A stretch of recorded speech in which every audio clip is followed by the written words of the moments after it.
Pour ne rater aucune de nos vidéos, n'oubliez pas de vous abonner et d'activer la cloche. Salut à toutes et à tous et merci de regarder ce nouvel opus de l'œil de Moumou, la chronique média de Mourad Guichard. Mourad Guichard est un journaliste indépendant mais néanmoins engagé qui pose un regard tranchant sur les grandes et les petites dérives de notre paysage audiovisuel et médiatique. N'hésitez pas à faire connaître cette chronique autour de vous, à partager le lien de la vidéo YouTube, à être nos ambassadeurs auprès de vos proches, à faire connaître ce nouveau rendez-vous du média.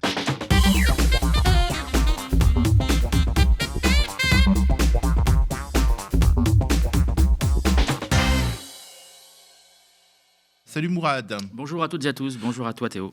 Alors la tradition veut qu'on commence par les tops et les flops, mais avant ça, tu as un droit de suite. Oui, j'aime bien les droits de suite parce que ça répond à certaines interrogations et certains messages qui sont postés notamment sur les réseaux sociaux et sous les vidéos YouTube. Alors la mise au point concerne une vidéo qu'on avait postée, qu'on vous avait présentée la semaine dernière. C'était un débat autour de Gaza avec plusieurs protagonistes, notamment Begin Nabli de Chronique.fr et Meyer Habib, sauf que nous l'avions mal daté. Alors c'est exactement, c'est le même conflit géopolitique, ce sont les mêmes arguments, mais la vidéo était datée de 2015 et d'ailleurs c'est assez troublant de se rendre compte que d'un conflit à l'autre, en fait, autour de Gaza, on retrouve les mêmes acteurs avec les mêmes arguments et que les choses n'avancent pas plus que ça. Donc voilà, toutes nos excuses, on avait mal daté cette vidéo, voilà qui est corrigée. Et c'est parti pour les tops. Oui, là, le premier top va à France 24 qui, de manière très sérieuse, donne enfin la parole aux enfants de Gaza qui essayent tant bien que mal de se frayer un chemin médiatique. Évidemment, ils n'ont pas la parole, on les voit nulle part et eux ont pris largement le temps. Je vous invite vraiment à aller voir l'intégralité de cette vidéo. On va vous en montrer un extrait. Ils ont pris le temps de laisser la parole à ces enfants qui vivent l'enfer. Je vous laisse regarder. Vertigineux, le nombre d'enfants présumés tués en seulement 4 mois à Gaza est plus élevé que le nombre d'enfants tués en 4 ans dans l'ensemble des conflits à travers le monde. C'est ce qu'assurait mi-mars, souvenez-vous, le patron de l'agence de l'ONU pour les réfugiés. Les enfants, eux aussi, tentent de donner de la voix pour faire sortir leur témoignage de l'enclave palestinienne. L'armée d'occupation israélienne est criminelle. Elle se livre à des exécutions sommaires dans la bande de Gaza. C'est un massacre contre les Palestiniens. Ils tuent, violent et volent notre peuple. Et tout cela pendant le mois sacré du Ramadan. Où êtes-vous les musulmans du monde entier? Que faites-vous pour nous défendre, vous les pays arabes? Où es-tu la communauté internationale? S'il vous plaît, venez enfin à notre secours. Je tenais à remercier Thierry Godefroy, qui est l'un des internautes qui nous suit, l'un des fidèles internautes qui nous a donné ce lien via le site du média. Alors, tu voulais également nous parler d'une une du Monde. Oui, alors c'est assez drôle. En fait, ça concerne Jean-Luc Hess. Et alors, vous allez voir, là, ça va s'afficher. J'ai l'impression que là, Qui vraiment... est Jean-Luc Hess ? Alors, Jean-Luc Hess, c'est l'ancien patron de Radio France qui a siégé à Europe 1, en fait, au comité d'éthique d'Europe 1, et qui l'a quitté après avoir écouté une demi-heure de Pascal Praud en disant « c'est trop, je peux plus, je préfère m'occuper de mon chien ». Donc, je suis content pour le chien de Jean-Luc Hess.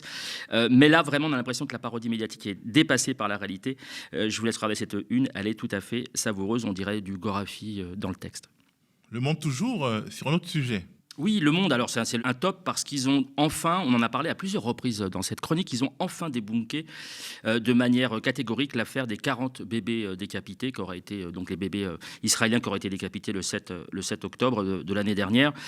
Et depuis, alors un certain nombre de personnalités, je pense notamment à Aurore Berger, à Céline Pina, se sont complètement vautrés dans cette propagande et l'ont relayé de manière invérifiée. Et également Françoise de Gois, puisque son tweet sur cette question tourne maintenant en boucle. Alors je précise, puisque à chaque fois que je prononce le nom de Françoise de Gois, il y a un certain nombre de commentaires qui apparaissent et c'est tout à fait normal et compréhensible.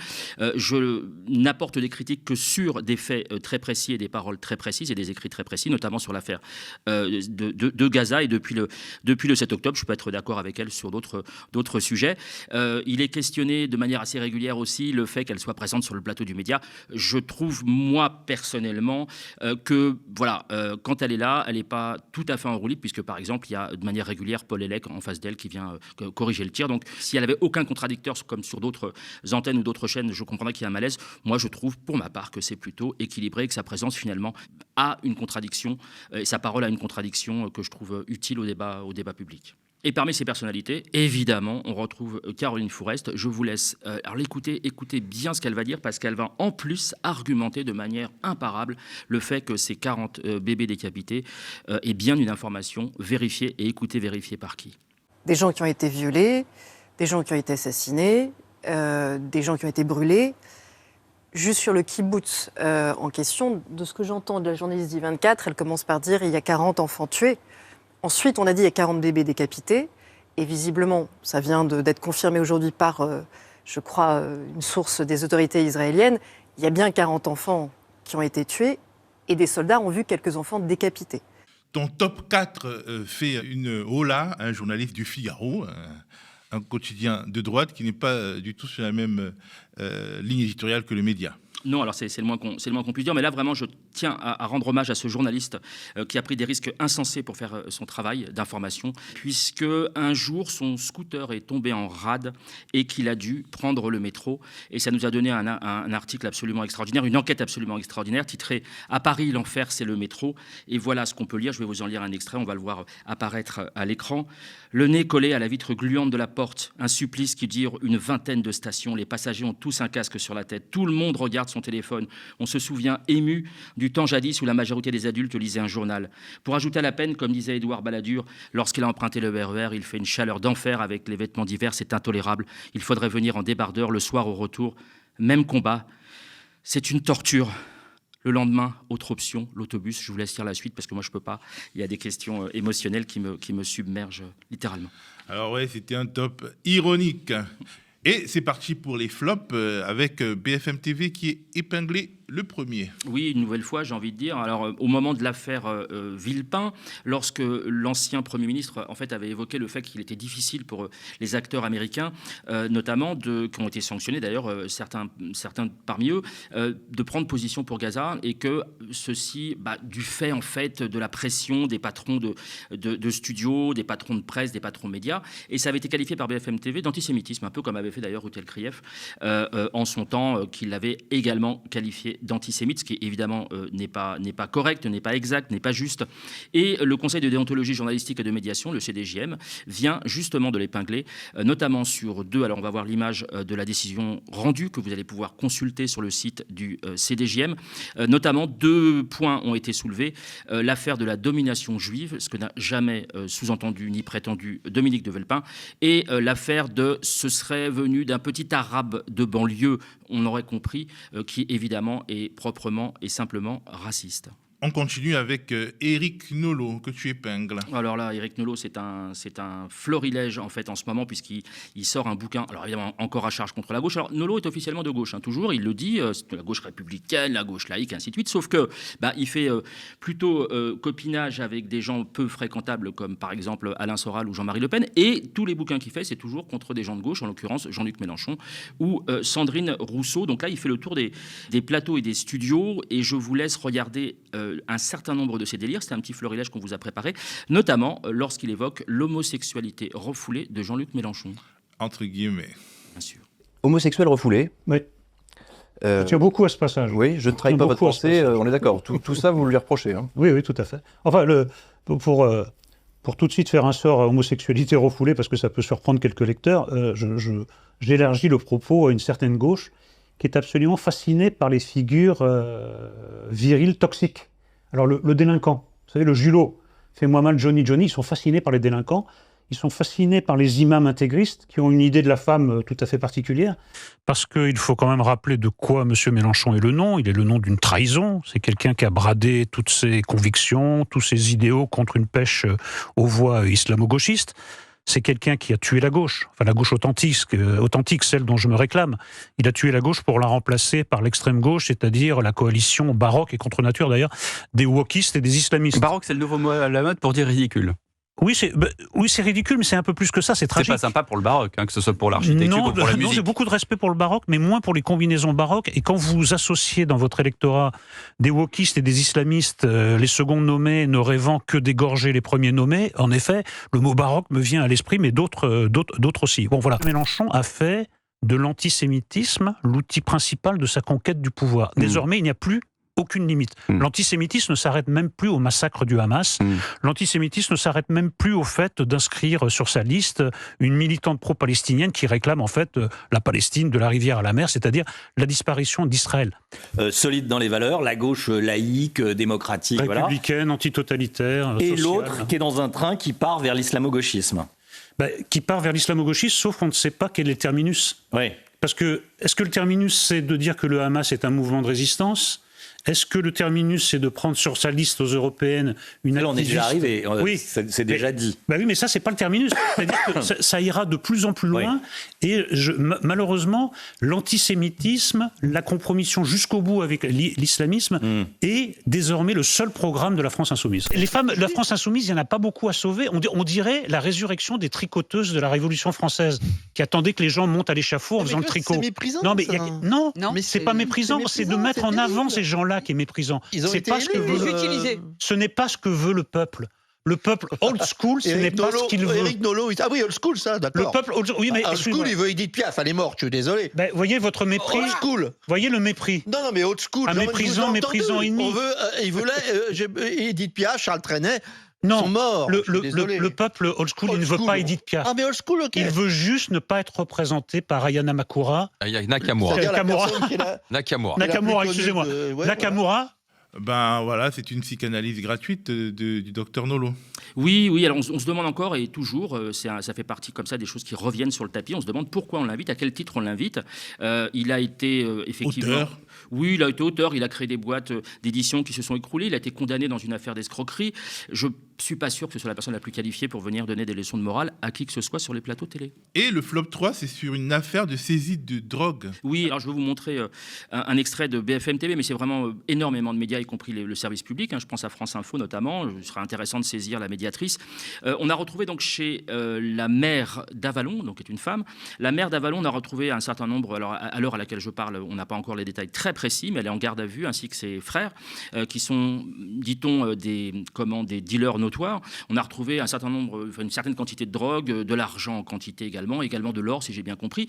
Sauf que, très concrètement, pour l'instant, et à ce stade de l'enquête, on n'a absolument aucune certitude que la maire soit inquiétée dans cette affaire, soit partie prenante de cette affaire. On a même mêlé à cette affaire. Oui, mêlé à cette affaire. On a même l'impression que le frère aurait profité de la notoriété de sa sœur, justement pour dire on n'ira jamais fouiller dans la maison du maire de la ville. Donc c'est plutôt l'endroit où on peut planquer des choses. Et je trouve que jeter en pâture et l'image et le nom de la mère sans avoir le moindre commencement de piste sur sa culpabilité, je trouve ça un peu léger sur un plan déontologique, voire même sur un plan éthique. Je vous laisse regarder cet extrait de BFM TV. Garde à vue qui se poursuit à l'heure où on se parle pour Jamila Absaoui, donc la mère d'Avallon, et aussi pour deux de ses frères, dont l'un d'eux était en fait, vous l'avez dit, le cible de ce coup de filet. Un coup de filet qui a d'ailleurs eu lieu dans le cadre d'une opération PlaceNet XXL qui se déroule ici à Avallon avec près de 70 gendarmes mobilisés sur le terrain. Et hier, ils ont effectivement effectué cette saisie très importante dans une maison qui appartient à la maire de la ville. 70 kilos de cannabis retrouvés dans une dépendance de la maison, pour être précise. Et par la suite, ce sont même les locaux de la mairie ici qui ont été fouillés, qui ont été perquisitionnés avec des équipes cynophiles, des chiens et puis aussi des membres de la section de recherche de Dijon qui sont venus ici en renfort. Alors pour le moment, on ignore quel est le degré d'implication de la mère dans cette découverte de drogue, de stupéfiants. On ignore même si elle était au courant. Alors ce que tu ne dis pas, c'est que cette mère est d'origine quelque chose. Oui, elle est d'origine maghrébine, évidemment. Et évidemment, tous les identitaires de France et de Navarre se sont réjouis de ce lâchage sur la place publique d'un nom à consonance maghrébine. C'est évidemment la cerise sur le gâteau pour toute la fachosphère. Il y a un policier qu'on a eu l'habitude de voir beaucoup sur le plateau de BFM, mais on ne va pas dire qu'il a une promotion, mais disons qu'il a un changement de carrière. Oui, un changement de carrière tout à fait attendu. Il suffit d'aller voir les commentaires. Alors, je vous laisse regarder la une de ce journal qui, justement, a révélé le fait qu'il allait intégrer la liste, très certainement la liste pour les européennes du Rassemblement national. Sauf que Mathieu Vallet n'est pas n'importe qui. C'est un syndicaliste policier qui est invité de manière récurrente sur les plateaux télé et que ça fait quand même, ici notamment, depuis des semaines, des mois, qu'on alerte nos confrères et nos consoeurs en leur disant attention, ces experts en carton sont en fait engagés politiquement. Il suffit d'écouter leur discours H24 pour comprendre qu'ils sont très, très, très à droite. Et là, il officialise le fait que quand on l'invitait, quand il était invité sur les plateaux de télé, notamment de CNews, eh ben, c'est pas un simple policier qu'on invitait, c'était un pré-militant, un pré-engagé auprès du Rassemblement national. Alors, le côté positif, c'est qu'au moins, c'est officialisé. Il est effectivement et policier, et syndicaliste policier, et membre militant du Rassemblement national. Donc voilà, une fois de plus, les experts en carton de plateau télé s'avèrent être effectivement non seulement des experts en carton, mais en plus des militants cachés, pour ne pas dire voilés.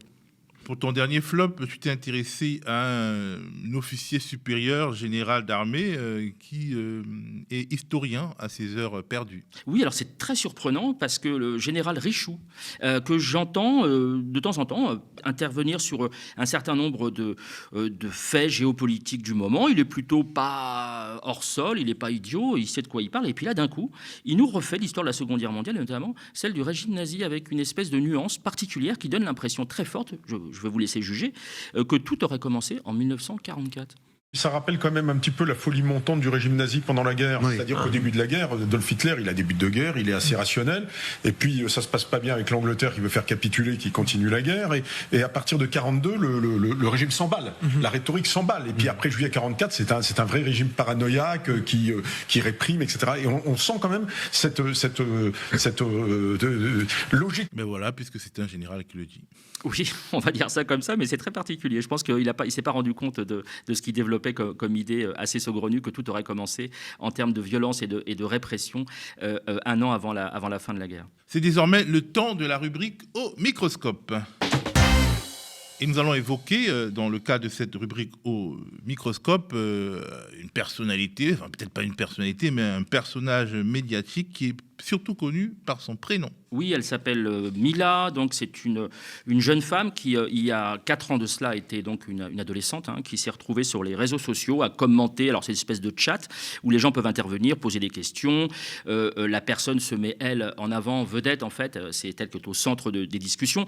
Et puis, elle en est venue à donner son avis sur les gens d'origine maghrébine ou musulmans présumés, et que c'était pas sa tasse de thé, que c'était pas sa came. Les discussions se sont enflammées et sont arrivées évidemment les insultes, et elle y est allée de son couplet. Alors, qu'on va appeler, pour être sympa, islamophobe, concernant notamment le Dieu des musulmans, qu'elle a copieusement insulté, et ça lui a valu évidemment des menaces et toute une série de jurons que je ne vais pas redire ici. Donc c'était en janvier 2020.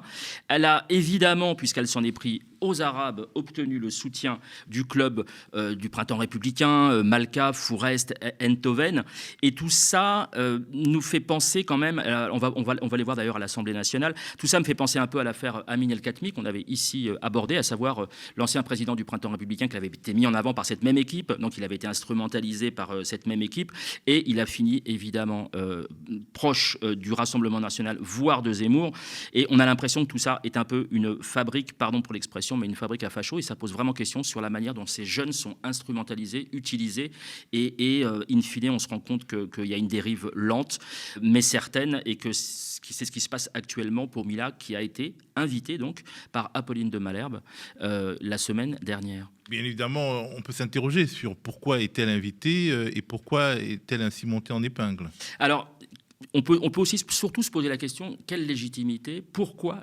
effectivement l'inviter, si ce n'est présenter, alors pardon, je mets des guillemets, mais une espèce de bête de cirque comme ça, qu'on a envie de voir, parce qu'elle apparaît assez rarement. Je crois qu'elle a dû faire, on doit compter sur les doigts d'une main le nombre d'émissions qu'elle a fait, notamment la fameuse émission de Quotidien de Yann Barthès. C'est la première fois qu'elle apparaissait à la télévision, et je pense que Yann Barthès doit s'en mordre les doigts, puisqu'elle a été, l'émission a été accusée de l'avoir manipulée et de lui avoir demandé de s'excuser, alors qu'elle ne tenait absolument pas à s'excuser. Donc, résultat des courses, on la retrouve dans une émission sérieuse d'information du matin, où on retrouve généralement des politiques, et là, elle va s'exprimer. De très haut rang. Ah oui, de très haut rang, des chefs de parti, généralement, face à Apolline de Malherbe.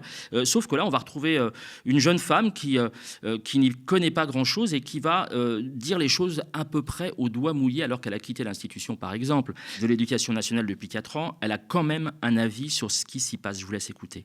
J'ai jamais eu peur, j'ai toujours voulu apprendre aux autres à ne pas avoir peur, à apprendre à qu'il y a une manière de confronter ces individus. Au sein des établissements, moi j'ai l'impression qu'on a une véritable police des mœurs dans les lycées. Une police des mœurs de la part des autres jeunes? De la part des élèves qui sont d'ailleurs encouragés souvent par leurs parents vis-à-vis de leur éducation, qui se sentent mais en totale impunité. On parle de jeunes mais qui s'encouragent mutuellement. En général, c'est vraiment quand on est au sein de ma génération qu'on comprend comment ça se passe. C'est déjà des groupes Snapchat de personnes mais qui se menacent, c'est massif. Il y a des trentaines, des cinquantaines de personnes, ça s'arrête jamais. Évidemment, tout ceci me fait penser et je l'avais déjà cité ici parce que je trouve cette remarque est vraiment exceptionnelle de lucidité. Je renvoie vers un article d'Acrimed, nos confrères de Critique Média, qui avait noter un édito de RIS et la manière dont il avait été traité par les médias. Et donc, voici ce que dit notre confrère. Ainsi, Adeline François, responsable de la revue de presse d'RTL, a tweeté ceci, ouvrez les guillemets, vous avez le droit de ne pas aimer la une de Charlie Hebdo, mais vous avez le devoir d'y lire l'édito de RIS. Au nom de quoi? Bon. Et sur France Inter, l'édito est résumé sans autre commentaire qu'une remarque introductive indiquant que RIS n'est pas le plus mal placé pour parler du terrorisme. Écoutez bien, hein, RIS n'est pas le plus mal placé pour parler du terrorisme. Une affirmation déjà curieuse en elle-même qui consiste à conférer aux victimes une lucidité particulière sur leur bourreau. Et c'est exactement, rigoureusement le même cas. C'est-à-dire que Mila, elle est victime, effectivement, elle est provocatrice également, mais elle n'a pas de lucidité particulière, en fait, pour analyser ce qui lui est arrivé. Elle n'est pas équipée pour. C'est une gamine qui est coupée du monde du fait de ces fameuses menaces. Donc je ne comprends pas, ou je comprends trop bien les raisons qui ont poussé Apolline de Malherbe à l'inviter ce fameux matin où on n'a pas appris grand-chose, si ce n'est on a pu assister à un déroulé assez particulier d'éléments de langage de la droite extrême, voire de l'extrême droite, qu'a embrassé aujourd'hui Mila. Qu'est-ce qui te fait dire qu'aujourd'hui, au-delà de ses frustrations et de ses rancœurs, elle est embarquée totalement dans l'appareil idéologique, si on peut dire, de l'extrême droite? Parce qu'elle le revendique tout à fait. Alors, je vais prendre un tweet qu'elle a effacé, par exemple, très récemment. Alors, ouvrez les guillemets, c'est un constat. Une immense partie des familles maghrébines sont consanguines et beaucoup ont des visages difformes et assez laids et de très petits fronts, surtout les migrants chelous qui nous agressent dans la rue tous les jours. Donc là, on a clairement affaire à du racisme pur et dur, d'autant plus qu'en fait, elle a dit, et elle le redit d'ailleurs assez clairement et de manière assez régulière, que Zemmour a raison et que c'est vers lui que va aller sans doute son suffrage. Donc elle est pro-Zemmour, elle est raciste et en plus de ça, elle traîne avec un certain nombre de gens, mais on va y revenir, de la droite extrême et de l'extrême droite. Et si je devais prendre un dernier exemple, c'est celui-ci. On va voir un passage donc chez Apolline de Malherbe où elle parle de la burqa et de ses copines maghrébines évidemment, qui pour pas être embêtées, mettraient la burqa pour aller à Châteaurouge. Alors quand on connaît le quartier de Châteaurouge à Paris, ça fait doucement sourire. Donc là, on est vraiment dans de l'islamophobie qui sert de rempart, comme je l'avais déjà expliqué une fois. Alors, en fait, c'est du racisme anti-arabe pur et dur. Et ça, je trouve que de ne pas le préciser de la part d'Apolline de Malherbe, c'était un petit peu problématique. Je vous laisse écouter cet extrait. Que ce soit des jeunes filles qui sont dans les quartiers, qui peuvent pas forcément s'habiller comme elles le souhaitent. Moi, rien que dans mon entourage, j'ai des copines qui me disent, pour aller dans certains endroits, pour être acceptée avec telle personne, pour traîner dans certains quartiers, je porte une burqa et personne me fait chier. Et le problème, c'est que avec ce genre de dictat, avec cette charia qui s'impose avec tellement de facilité finalement, y a des Samaras qui se font tabasser.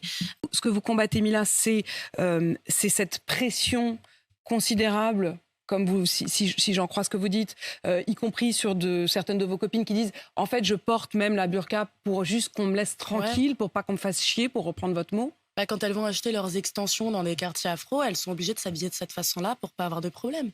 Tu voulais revenir sur les liens Oui, alors les liens sont totalement assumés puisqu'elle se fait même prendre en photo, notamment, alors j'ai pas encore vu de photo avec Zemmour, mais je pense que ça ne devrait pas tarder, mais elle pose par exemple avec le policier facho Bruno Attal, et un peu parano et un peu mytho, avec la féministe des seules femmes blanches Alice Cordier du groupe d'extrême droite Némésis, ou alors encore la chanteuse identitaire Erga. Je vous laisse regarder ces photos qui illustrent parfaitement ces accointances avec la droite extrême. On est très très loin de la visite de la paix qui a eu lieu à la Grande Mosquée de Paris il y a 2 ans. Elle avait été accompagnée par le recteur. Je vous laisse regarder.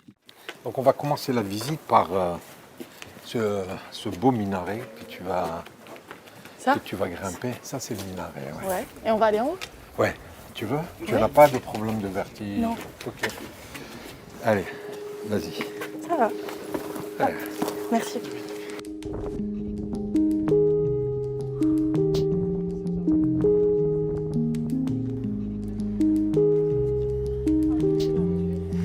L'islam. Donc ce sont les 3 religions monothéistes qui sont rappelées dans cette mosquée.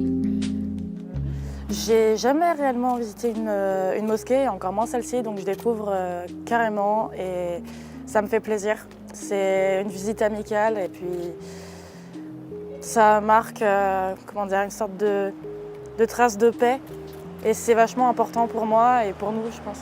Oui. Bon, Moumou, puisqu'on est dans une émission de critique de médias, quelles sont les leçons qu'on peut tirer de cette montée en puissance de Mila, en tout cas de cette mise en avant, de cette utilisation, peut-être de cette instrumentalisation de Mila, qui effectivement est le fruit du printemps républicain, qui se dit de gauche et qui est en réalité une passerelle vers l'extrême droite, le fruit des manipulations de l'extrême droite elle-même, mais également le fruit d'un certain nombre de comportements médiatiques. La réponse est dans la question. Hein. Il y a même plusieurs réponses dans la question que tu viens de me poser, mais on en tirera malheureusement, comme on est en France et qu'on a un système complètement égocentré, je pense qu'on n'en tirera pas grand-chose. C'est-à-dire qu'on va continuer à inviter des gens qui ont fait la promotion de Mila, des gens qui ont instrumentalisé Mila, et à partir du moment où ça obtient une certaine audience, alors en plus avec les chaînes de Bolloré, on va tomber, là on est carrément dans la... Mais là, dans le cas d'espèce, c'est BFM. Absolument, mais BFM est souvent rattrapé par notamment CNews, ayant qu'il y a une espèce de course à l'échalote pour faire de l'audience.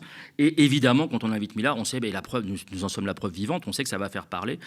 Et c'est vraiment la seule et unique raison que je vois, mais je pense qu'on n'en tirera absolument aucune conséquence et que demain, après-demain, une nouvelle Mila, un nouveau Amin El Khatmi peuvent surgir de nulle part et se radicaliser comme c'est le cas là, sans qu'il y ait de conséquences et sans que personne, et c'est là le problème, n'ait de compte à rendre. Alors, j'ai envie de dire qu'à la limite, le printemps républicain, qui cherche à jouer sur le terrain politique, qui cherche à se mettre en avant, qui cherche à faire du buzz de l'audience alors qu'il ne représente pas grand-chose, je peux presque l'entendre. Par contre, la faute incombe, et c'est bien pour ça, et j'insiste vraiment, son profil raciste, c'est autre chose, mais je n'en veux pas à Mila sur ce coup-là.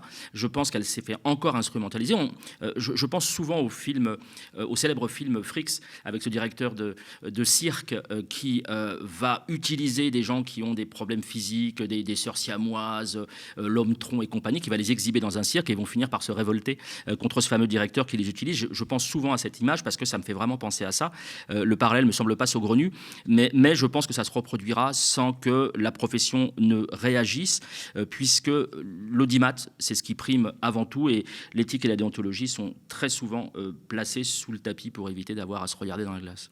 Alors, j'ai lu récemment un article très intéressant de Wired, un média américain, qui évoquait le fait qu'à la faveur de la présidentielle américaine de 2024, les influenceurs politiques prennent beaucoup plus d'espace que par le passé, notamment républicains, mais aussi démocrates, et ce qui signifie qu'en 2025, ce sera pareil en France. Et le fait de faire monter les influenceurs d'extrême droite uniquement, est-ce que ça ne crée pas encore une fois une sorte de prime à l'extrême droite? Je le dis parce qu'il y a aussi des influenceurs de gauche, d'extrême gauche, mais ils ne passent pas à la télé. Enfin, même s'ils passent, ils passent moins, et des fois, ils sont désactivés d'une certaine manière. Par exemple, on se rappelle que notre camarade Anas Kazib avait une très forte capacité à faire le buzz quand il était sur RMC notamment, mais en fait, on l'a déprogrammé, on l'a mis de côté, et quand on regarde les chaînes de télé, effectivement,